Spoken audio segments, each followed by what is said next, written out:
The persistent pandemic and the push towards digital transformation, leaving hundreds of thousands of Malaysians without jobs, has exposed the country to the increased risk of structural unemployment, and economists warned. On the other hand, many who still have their jobs are forced to take on fewer hours, thus depressing their salaries and suppressing demand for goods and services, which in turn affects economic growth. Speaking to FMT, Paolo Casadio of Help University explained that the country's sluggish growth will create structural unemployment, which he described as a new and shocking scenario for Malaysia.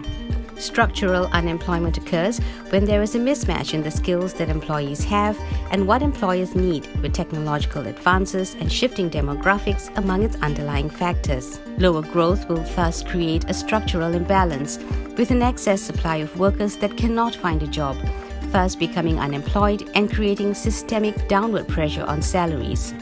Casadio stressed that this was a serious problem that must be solved, noting that in the short term, supporting workers and fiscally incentivizing companies to retain their human capital was the only practical way to do it. Apart from boosting investment and improving coordination between agencies, Casadio also called for the government to scale up programs that help SMEs to grow and incentivize entrepreneurship.